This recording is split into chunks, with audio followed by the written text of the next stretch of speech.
Welcome to the Dirty Side of Leadership podcast with Ron and Kristin, where leadership meets entertainment.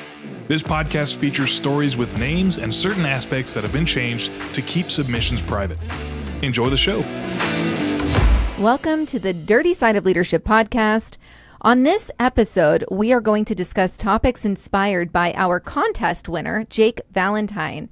Jake let us know that he has received a copy of Ron's best-selling book, The Dirty Side of Leadership. Jake's winning submission was What Happened to Customer Service?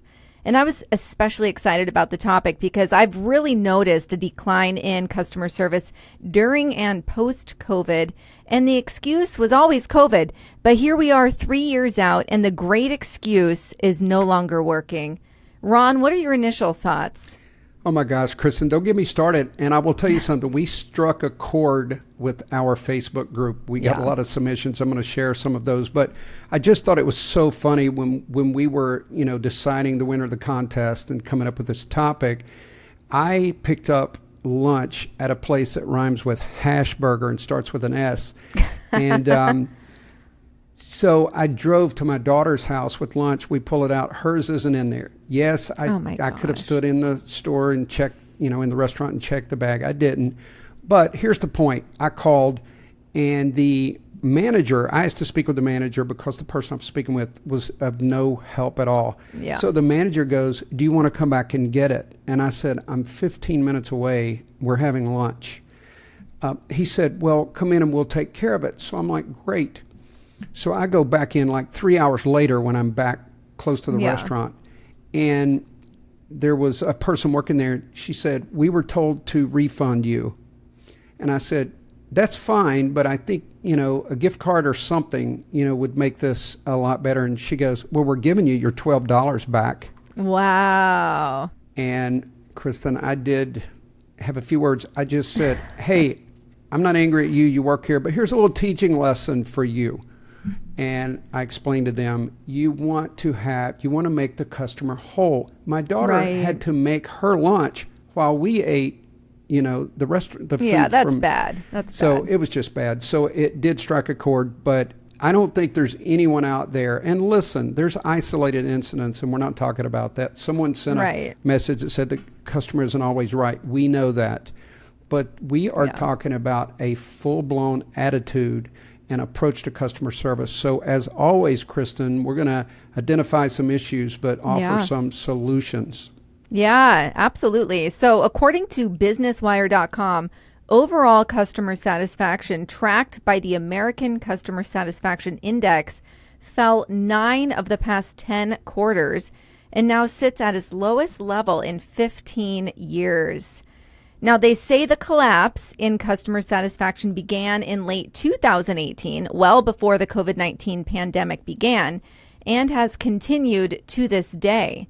For instance, 24-Hour Fitness used to have a daycare. Let's talk about this. There used to be a daycare where moms and dads that wanted to work out and needed that childcare, they could pay for this childcare. They discontinued that across the map, and it was in the name of COVID. Well, here we are 3 years later, and parents no longer have the option of going to the gym to either get healthy or stay healthy. And let's be honest, there's mental health benefits to exercise as well. But because of COVID, as I like to call the great excuse in customer service demise, they discontinued that service along with many other companies. And we'll dive into that in a little bit here. But there are zero plans of that being restarted. Ron, what do you think about something like that at 24-Hour Fitness?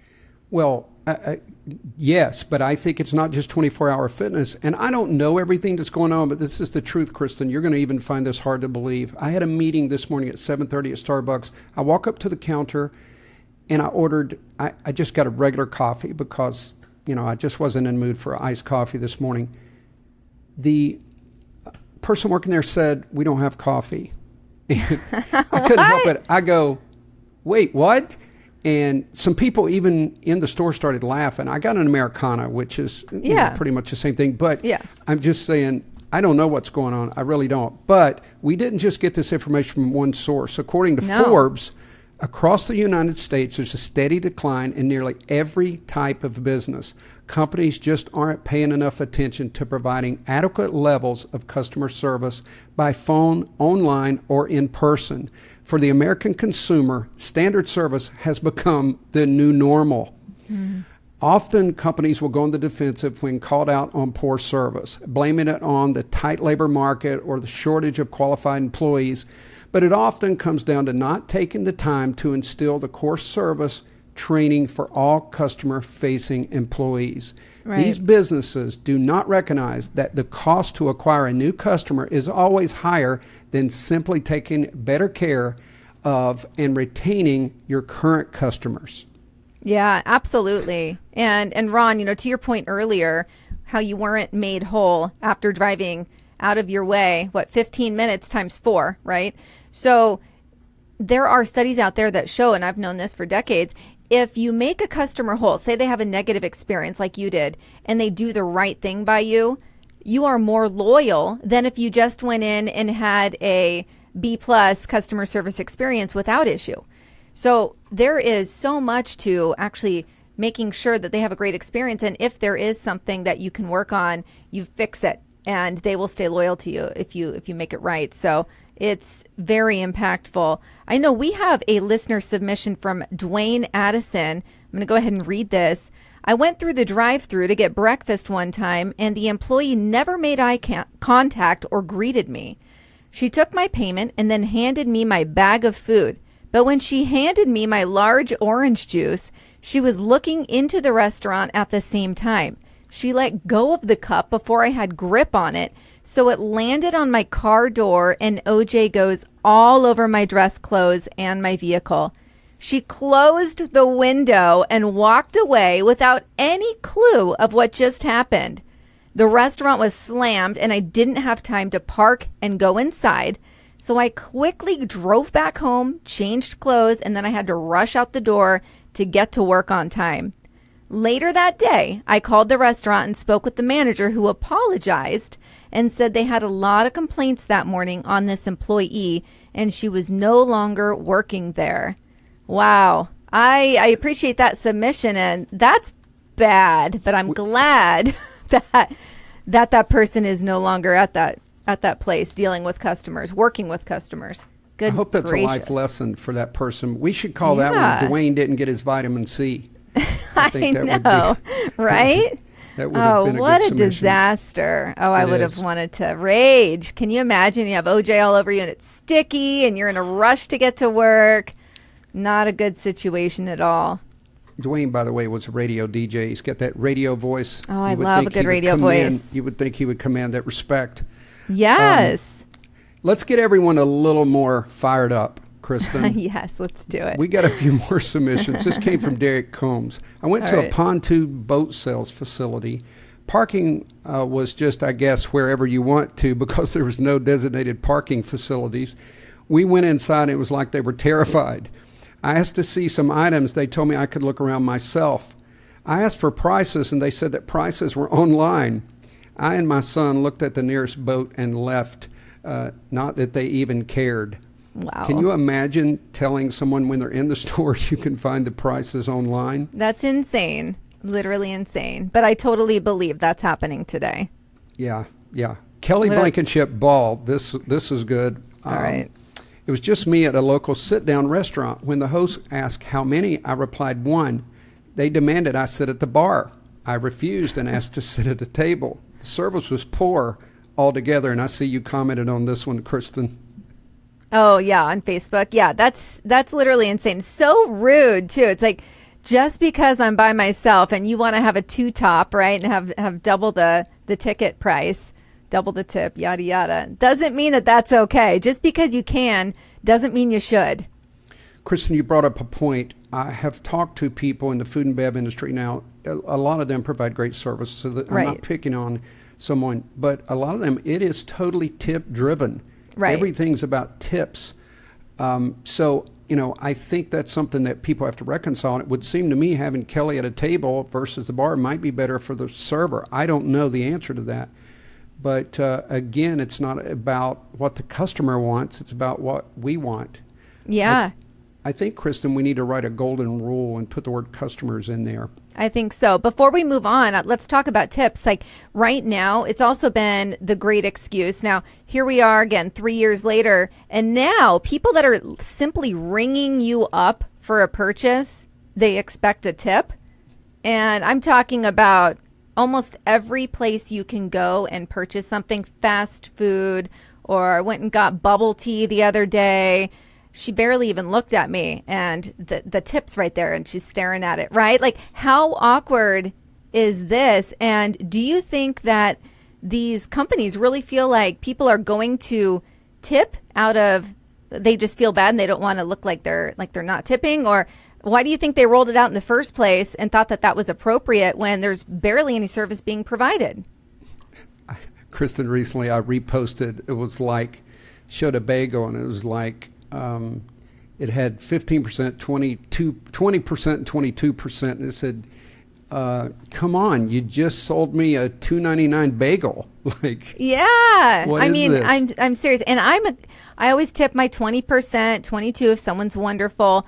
That's if I'm sitting down and getting service. If I'm literally, you're checking me out at a register, you might as well have all the grocery checkers get tips at this point. I mean, my goodness. So, but that's all new too. So it's while the economy's horrible. So the economy's horrible, and now we're expected to tip anyone that touches a cash register. Yeah. Here's a tip. Be good to your customers. Okay. Too cheesy.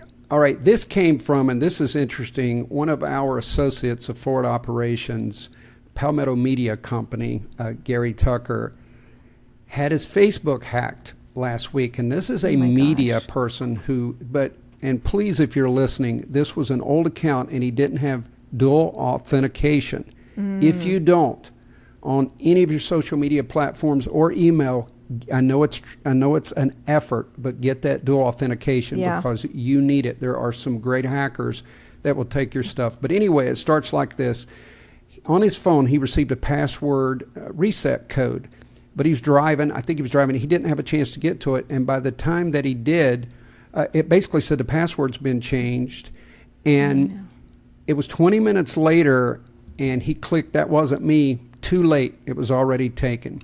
So he went into facebook.com/hacked, and he clicked on my account has been compromised button. And he said he almost got it back by sending a reset code to the new email, but apparently the hacker beat him to it.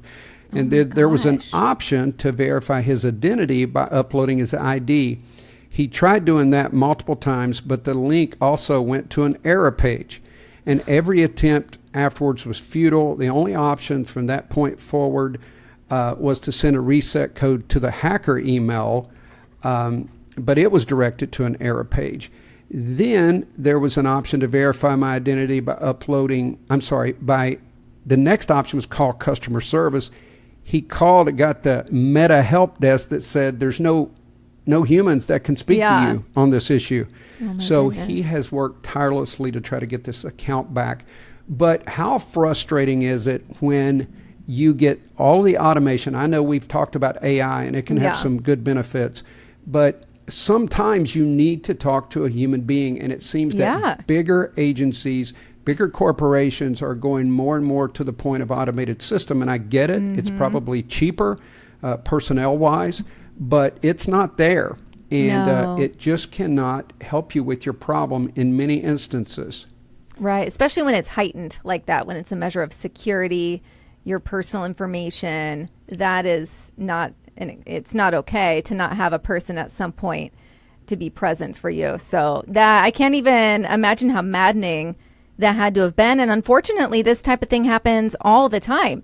I want to just share an experience I had with veterinary offices. I mean, and this was experienced by so many people during the pandemic and post-pandemic, and it's maybe flattening out a little bit right now, but I know that I had an incident where my dog had swallowed something that was very toxic for dogs, and I was frantically calling around trying to get her into her vet. Her vet was like, we only do appointments now. We no longer do emergency. Then they told me to call the emergency vet. I called the emergency vet. They said they're full. And this is where before, I've had these dogs for a long time. This is where before you could just go in and they would be more than happy to help potentially save your dog's life, right? And in this incident, they just kept passing me around. I was referred to 5 different veterinary clinics. I would call, same song and dance from all of them. Luckily, I was able to find a way that you can actually, if your dog swallows something, hydrogen peroxide can make them throw it up. So I had to find my own online. But the problem is, they were telling me that this was a state restriction on how many people they could have in their vet clinic, right? And so then the problem we have now is today, 3 years later, there are still restrictions where you have to pull up, and this is at all of them locally. You have to pull up and call the number for them to come out and get your animal or let you in. So it's the customer service aspect, especially in these types of situations where you have a pet emergency. That's pretty much like a kid for most people, and you're being passed around like there's nothing to it. And it's unacceptable, quite frankly. And I feel like for anyone that's listening to us right now, and that's a business owner or has any say where they do work, like I said earlier, just because you can doesn't mean you should, right? That's right. We need to make sure that we're doing the right thing for people, not just doing the bare minimum because we can. Yeah, I tell everyone someone's watching, but yeah, there's just the frustration causes us. Well, I'll tell you what, before we rip businesses a new a-hole, before we give advice to businesses, yeah, let's talk about the individual first, because we all know no matter what, you can be nice. No matter what's going on, you can be nice.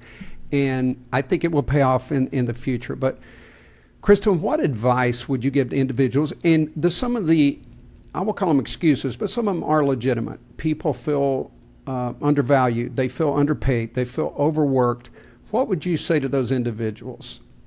They need to be solution-based. If they are unhappy, they need to understand what's making them unhappy versus taking it out on who is around them.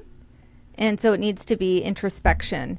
And also there can't be an excuse for treating somebody poorly, right? We have very low tolerance for treating somebody poorly in a relationship, but it's okay in a customer service setting. It shouldn't be. We should have to treat people with respect as long as we're being treated with respect, right? It should go both ways. Absolutely. So it should be a zero tolerance, but that's not what we're seeing right now. We're seeing, to your point, there's a lot of excuses out there. That's great that you're unhappy. Maybe do something about it and you'll become a happier person. Maybe you need to hit the gym. Maybe you need to get some more sleep. Right? There's so many things. Stop complaining about it and do something. If you don't like your job, get a different one. If I had employees that didn't want to be there, great, leave. I will find somebody that wants to be here. I don't want anyone around me that doesn't want to be around me. And, some people think these, minimum wage jobs are just stepping stones, but be nice. Develop your character while you're on the stepping stone. It's not like all of a sudden you're just going to get this magical, wonderful job and you're going to be wonderful. That's your proving ground. That's the time you're in training. That's the time you're developing your customer service skills. I want to swing this to a positive, and it does involve me, but the only reason I'm sharing this is it taught me such a valuable lesson. When I got hired as a deputy sheriff, back then it wasn't as professional, and there were some really overweight deputy sheriffs. And when you were called to work court, like if there was a big trial, and of course I was new at the time, so you had to work court a lot. Unless it was an exciting trial, it was boring. But your job was, of course, to announce when the judge comes in and breaks, but you're to guard the entrance to the courtroom. And I watched other deputies who would literally I looked at one guy, I think he was full-blown asleep. I'm not sure he wasn't dreaming. Gosh. So I decided there's no way I'm going to do that. So I started working the courtroom on my rotation, and I would stand at the door. And let me tell you, I don't know that I'd ever stood 8 hours. There was a lunch break, but I'm saying just standing. But I did. And I looked as professional as I could.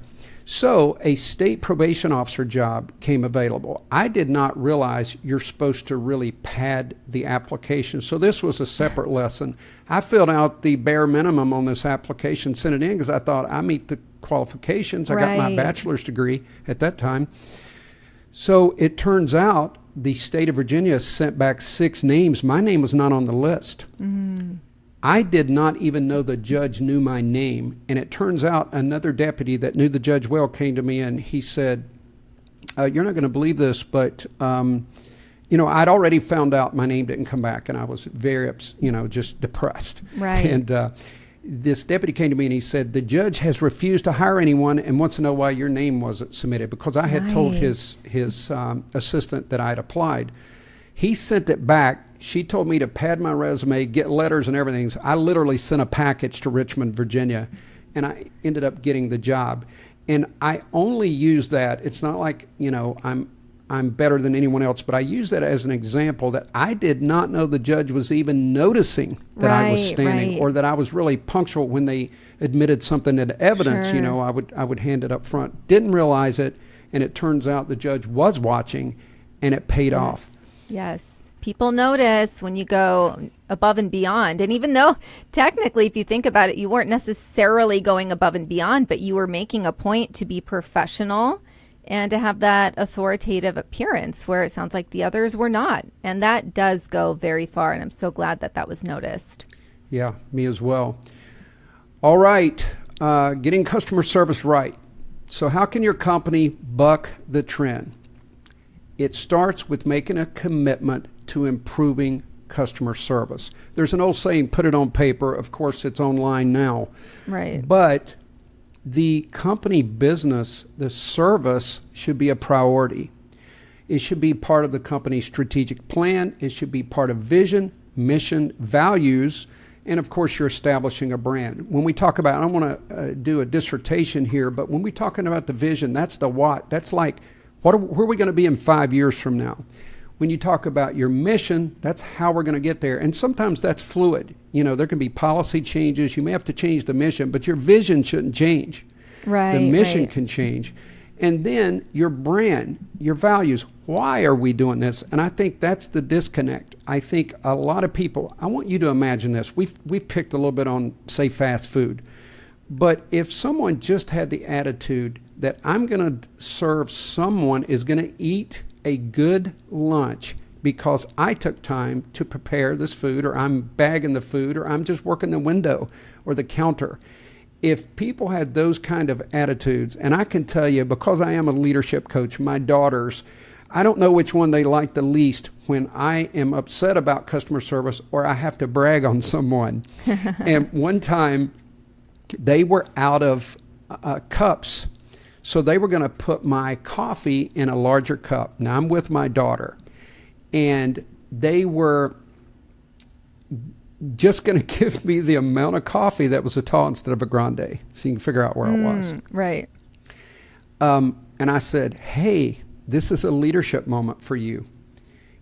I'm sorry, I messed it up. They were going to charge me for a grande when they didn't have a tall. Oh, that makes, I'm sorry, not cool. I not got cool. confused there. So it's all right. I said, this is a leadership moment for you.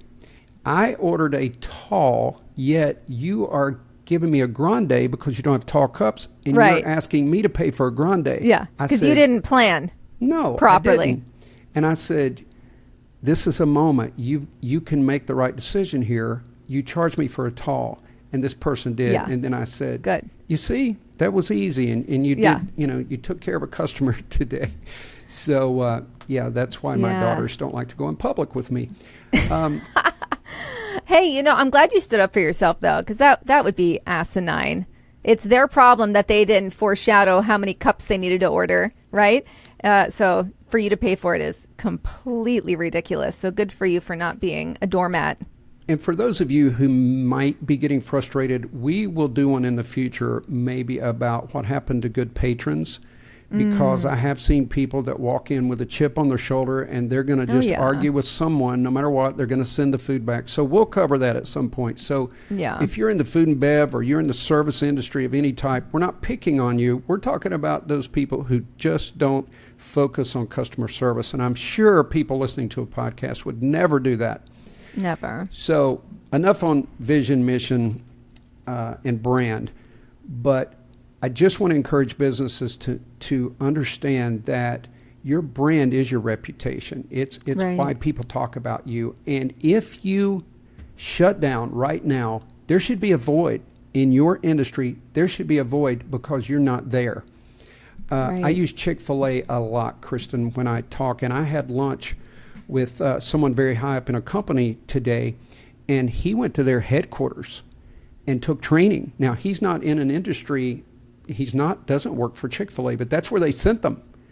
And man, there was some amazing takeaways. And if That's you go there, awesome. it is extremely rare that they mess up an order, and they're always polite. You always Right. hear the word "my pleasure," and it's quite astounding. So I think a lot of companies should send their people to the Chick-fil-A school of customer care for sure. Yeah, and there's an Oregon company called Dutch Bros or Dutch Brothers, and a coffee company, and they are next level amazing with customer service. Very personable, very upbeat. Like, that's just part of it. And I haven't heard of a single negative experience there. Kristin, think about this. You are talking on a podcast about that company. Right. So that shows you, that's what I'm saying about the reputation, the Yeah, brand. it goes far. It goes far. And when we get to be the number one podcast in America, you can bring this up again on behalf of that. I love it. I like your foreshadowing. Nordstrom used to be, really this beaming light of where customer service, what they would model after.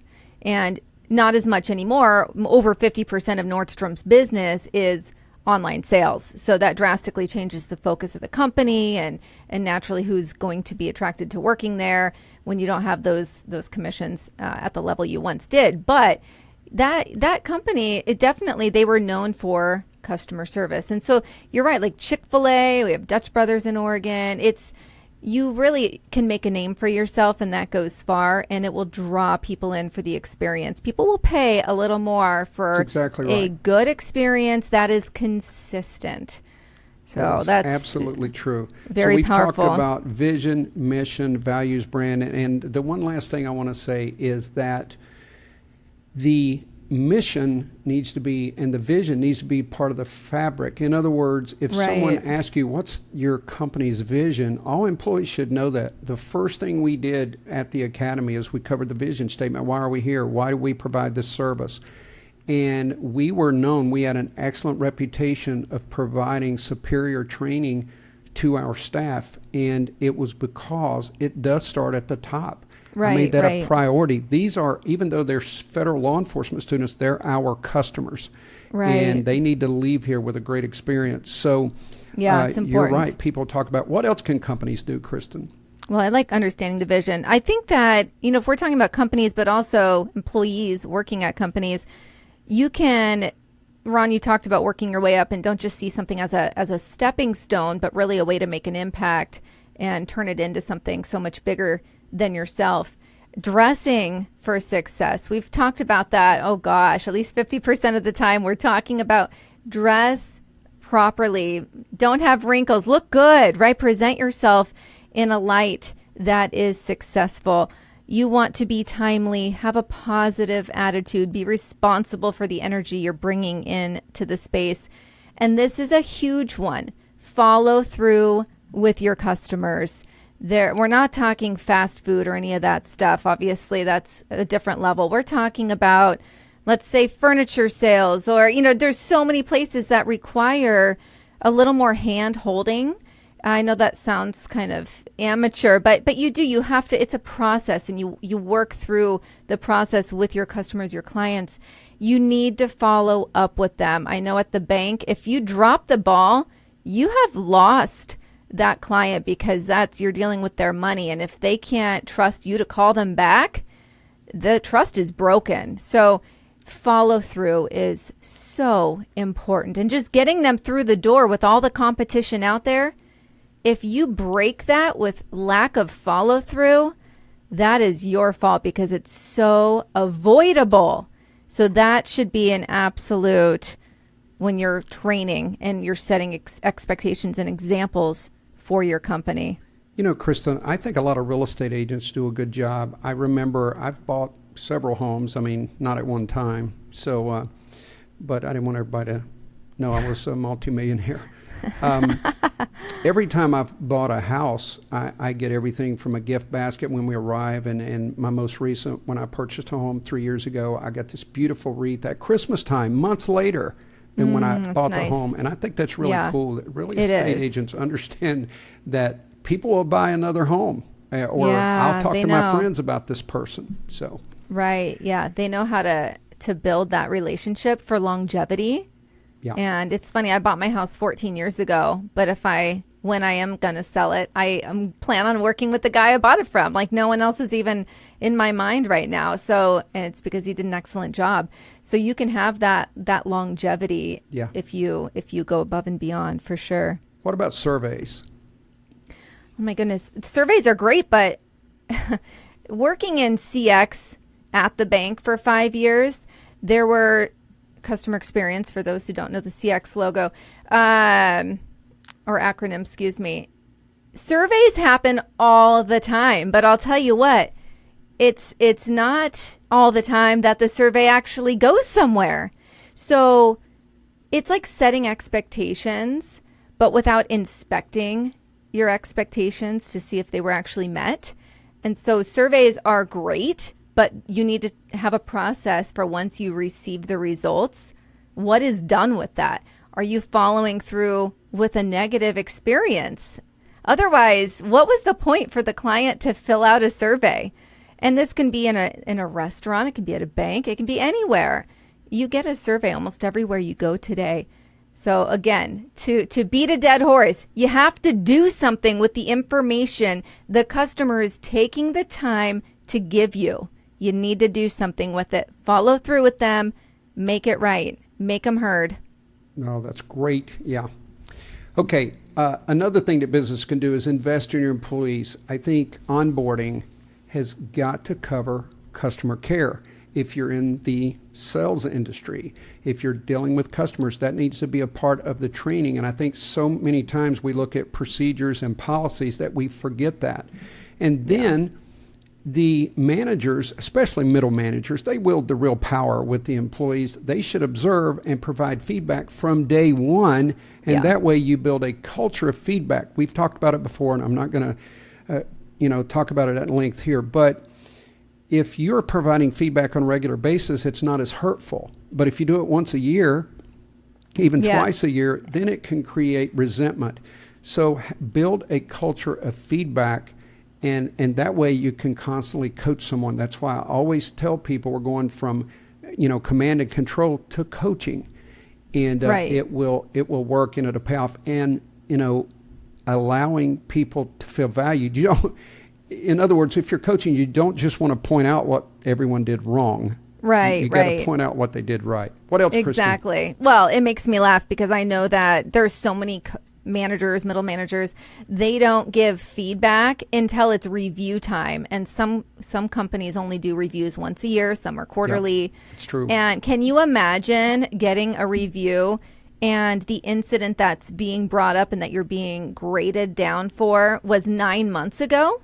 Yeah. I mean, I've known that to happen to people, and to me, it's an embarrassment for the leader who actually thinks it's appropriate to present something that they didn't nip in the bud 9 months ago, and they let continue and fester, and then they have the audacity to bring it up. So if you're going to bring it up, you need to do it in a timely manner. I'd say if there's an incident you've observed, it needs to be within a week that you're addressing it, at least, if not sooner. Obviously, if you have to involve HR, there's a lengthier process. But have you ever heard of that happening, Ron, where they're only being made aware of it at review season or during review season? Kristin, we've actually touched on this a little bit, and in my training programs, I used a basketball analogy. I said, imagine a basketball coach at the end of the year going, in game 3, you didn't, Yes, I do remember that. Taken that shot. So we'll move on. Maddening. I feel strongly about that.